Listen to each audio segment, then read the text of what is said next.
기대해. 나에게 주신 하루를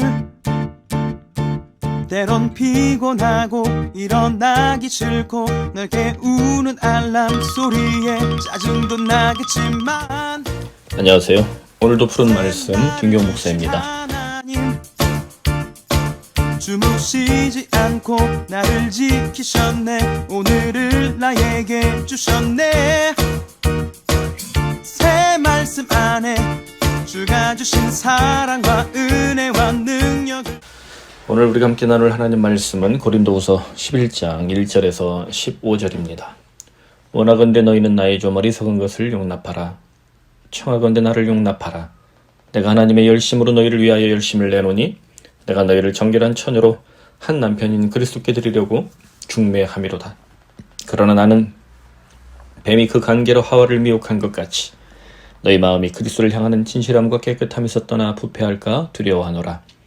만일 누가 가서 우리가 전파하지 아니한 다른 예수를 전파하거나 혹은 너희가 받지 아니한 다른 영을 받게 하거나 혹은 너희가 받지 아니한 다른 복음을 받게 할 때에는 너희가 잘 용납하는구나.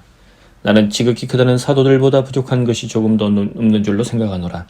내가 비록 말에는 부족하나 지식에는 그렇지 아니하니 이것을 우리가 모든 사람 가운데서 모든 일로 너희에게 나타내었노라. 내가 너희를 높이려고 나를 낮추어 하나님의 복음을 값없이 너희에게 전함으로 죄를 지었느냐. 내가 너희를 섬기기 위하여 다른 여러 교회에서 비용을 받은 것은 탈취한 것이라. 또 내가 너희와 함께 있을 때 비용이 부족하였으되 아무에게도 누를 끼치지 아니하였음은 마게도냐에서 온 형제들이 나의 부족한 것을 보충하였음이라. 내가 모든 일에 너희에게 폐를 끼치지 않기 위하여 스스로 조심하였고 또 조심하리라. 그리스도의 진리가 내 속에 있으니 아가야 지방에서 나의 이 자랑이 막히지 아니하리라. 어떠한 까닭이냐? 내가 너희를 사랑하지 아니함이냐? 하나님이 아시느니라. 나는 내가 해온 그대로 앞으로도 하리니 기회를 찾는 자들이 그 자랑한 일례로 우리와 같이 인정받으려는 그 기회를 끊으려 함이라. 그런 사람들은 거짓 사도요 속이는 일꾼이니 자기를 그리스도의 사도로 가장하는 자들이니라. 이것은 이상한 일이 아니니라. 사탄도 자기를 광명의 천사로 가장하나니 그러므로 사탄의 일꾼들도 자기를 의의 일꾼으로 가장하는 것이 또한 대단한 일이 아니니라. 그들의 마지막은 그 행위대로 되리라. 아멘. 오늘 말씀의 제목은 바울이 경고했던 거짓 사도들입니다. 바울이 경고했던 거짓 사도들. 고린도후서 10장부터 12장은 바울이 고린도 교회 성도들에게 드러내는 개인적 감정과 인생 간증을 기록하고 있습니다. 바울의 서신서 중에 이렇게 자세하게 자신의 감정을 드러내는 내용이 거의 없다고 해도 무방한데요. 특히 11장은 거짓 사도들을 중심으로 바울이 성도들에게 섭섭했던 감정을 정말 대놓고 드러내고 있을 정도입니다. 그렇다면 사도 바울처럼 자기 관리 능력이 탁월한 사도가 성도들에게 왜 이렇게까지 대놓고 말하고 있을까? 서운한 감정이 느껴질 정도로 이렇게 개인적인 감정을 드러내고 있을까요? 핵심은 13절에 있습니다. 그런 사람들은 거짓 사도요 속이는 일꾼이니 자기를 그리스도의 사도로 가장하는 자들이니라. 10장에서 바울이 사도권을 강조했던 이유가 바로 이런 거짓 사도들 때문이었습니다. 당시 고린도 교회에 거짓 사도들이 있었고 그들은 바울의 사도권을 공격하면서 성도들을 미혹했으며 성도들도 그들에게 훅 넘어가서 바울을 비난하고 있었음을 알 수 있습니다. 좀 더 자세하게 오늘 본문에서 거짓 사도들의 특징을 살펴봅시다. 바울은 4절에서 세 가지를 강조합니다. 다른 예수를 전파하거나 다른 영을 받게 하거나 다른 복음을 받게 하는 자들이 거짓 사도다. 그리스도의 사도로 가장하는 자들이다. 라고 바울이 말합니다. 다른 예수, 다른 영, 다른 복음. 오늘날 우리는 이런 다른 것들을 한마디로 뭐라고 합니까? 이단이라고 말합니다. 참 놀라운 것은 사도들이 목회를 하던 초대 교회도 이단의 피해가 이렇게 심각했다면 오늘날 우리들이 섬기는 교회는 어떻겠습니까? 이단의 발응은요, 그때나 지금이나 별반 차이가 없습니다. 이단이 번식할 수 있는 토양만 만들어지면 이건 뭐 어떻게 사도가 있든 그냥 저 같은 일반적인 목사들이 있든 어떻게 참 막기가 쉽지 않은 내용이에요. 중요한 것은 왜 이단이 발응하고 위력을 발휘하는가. 바울이 4절 마지막에 대놓고 말합니다. 너희가 잘 용납하는구나. 이단이 발응할 수 있는 토양이 뭡니까? 그런 자들을 잘 용납하는 너희들이 있기 때문이에요. 교회가, 성도들이 그런 사람들을 잘 용납한다는 거예요. 고린도 교회 성도들이 초대교회 가운데서도 참 괜찮았던 교회인데 부유하고 능력 있는 사람들이 모여 있었는데도 거짓 사도들에게 미혹되어서 교회다움을 망실하고 있습니다. 고린도 교회 안에 거짓 사도들이 전했던 다른 예수, 다른 영, 다른 복음을 잘 용납하는 사람들이 있었다는 거예요. 정말 이상하지 않습니까? 도대체 거짓 사도들에게 무슨 마력이 있길래 그럴까요? 6절 초반부에 바울은 진단합니다. 내가 비록 말에는 부족하나 지식에는 그렇지 아니하니.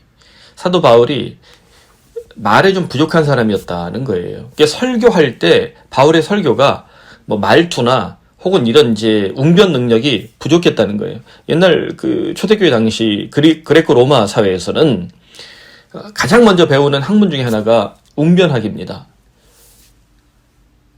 소위 아고라 광장이라고 하는 뭐 민주주의, 자유주의의 뭐 토양이 된 광장이죠. 그런 시장의 한 광장에서 우뚝 서가지고 사람들에게 연설을 하고 사람들을 현혹하고 사람들에게 관심을 끌어야 되니까 오늘날 정치인들처럼 웅변학을 배우는 게 아주 중요했다는 거예요.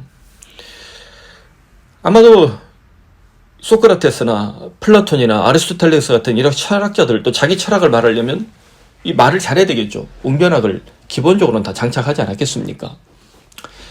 내가 비록 말에는 부족하나. 사도 바울은 말을 잘하지 못했다는 거예요. 그러나 거짓 사도들은 말을 잘합니다. 사람들을 현혹한 말, 미혹하는 말, 꼬시는 말, 가짜를 진짜같이 말하는 거예요. 참고로 에덴 동산에서 뱀도 어떻습니까? 말을 참 잘했습니다. 순결한 하나님의 자녀들이었던 아담과 하와가 홀가닥 넘어갈 정도로. 아담과 하와는 그 전에 죄를 짓지 않은 사람이에요. 그래서 퓨리티, 순정성의 상태다라고 말을 하는데 그 순수함, 순정성이 가득한 상태에서 어때요? 에덴 동산에 찾아왔던 뱀, 사탄의 미혹에, 거짓말에 후다닥 넘어가고 말았어요. 결국 거짓 사도들은 어떤 자들입니까? 거짓말을 하는 자들임을 기억해야 합니다. 말을 잘하는데 어떤 말이래요? 거짓말이다. 근데 거짓말이 드러나면 거짓말이 아니죠. 진짜 같은 거짓말을 잘하는 거예요. 여러분, 왜 거짓 사도들이 거짓된 말로 교인들을 미혹할까요? 성경에서 다양한 원인들을 찾을 수 있겠지만 본문에서 한정해서 찾아본다면 바울은 돈을 체크하고 있습니다. 8절에 보면 내가 너희를 섬기기 위하여 다른 여러 교회에서 비용을 받은 것은 탈취한 것이다. 이 탈취하다, 이게 도둑질하다는 거거든요. 사도 바울이 다른 여러 교회에서 헌금을 받았는데 그게 도둑질한 것이다. 스스로 이렇게 자백하는 것인가? 아니라는 거예요. 중의적이에요. 바울은 먼저 거짓 사도들의 목적을 말하고 있습니다. 그들은 너희들의 돈을 강도질하는 나쁜 놈들이다. 도둑놈들이다. 라는 거예요. 즉 거짓 사도들, 가짜 목사들은 뭘 좋아한다? 돈 좋아한다는 거예요. 교인들의 돈을 강탈하고 강도질하는 나쁜 놈들이라는 거예요. 하지만 바울은 이걸 이중적으로 말합니다. 중의적으로 말합니다. 자기 자신에게도 내가 지금 돈을 지원받고 있는 성도들이 있다는 거예요. 미안한 마음을 토로하는 겁니다. 마케도니아 성도들에게 돈을 지원받는데 9절 중반에 보면 마케도니아에서 온 형제들이 생활비를 주고 있다는 거예요. 선교비를 주고 있다는 거예요. 더 정확하게 말하면 빌립보 교회입니다. 그리고 고린도 교회로부터는 한 푼도 안 받았다고 강조해요. 여러분, 고린도 교회에서 목회를 하고 있는데 고린도 교회 교인들이 바울에게 주는 돈을 아까워하는 거예요. 그리고는 거짓 사도들에게는 아낌없이 갖다 바쳤습니다. 아니, 자기 담임 목사한테는 돈을 아까워하면서 다른 목사들에게 혹은 이 거짓 사도들에게 그냥 아낌없이 갖다 바치는 거예요. 그러니까 바울이 뭐라 하는 거예요? 너희들이 내가 마케도니아 성도들에게 받는 이 헌금을 도둑질한다라고 비난하고 있다는 것을 역으로 말하고 있는 거예요. 바울이 마케도니아 형제자매로부터 지원받는 생활비와 사역비를 고린도 교회 성도들이 비난하는 거예요. 고린도 교회 사람들이 비난하는 거예요. 자기들이 지원도 하지 않으면서 바울이 저거 봐라, 마케도니아 우리에 비하면 가난한 동네인데 그런 사람들한테서 부끄럼 없이 도둑질하고 있다고 공격하고 있는 거예요.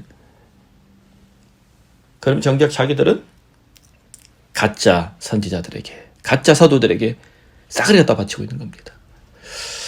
오늘날 바울이 경고했던 이 거짓 사도들, 가짜 목사, 이단 교주들도 적용하면 딱 어울립니다.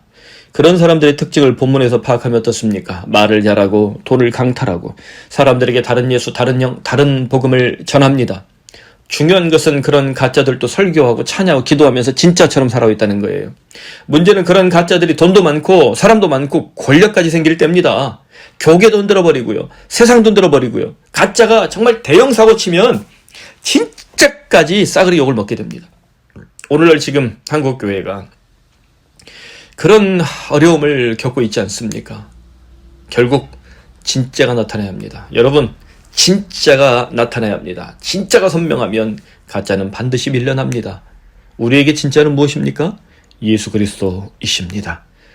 예수 그리스도 피 묻은 십자가 앞에 우리는 서야 합니다.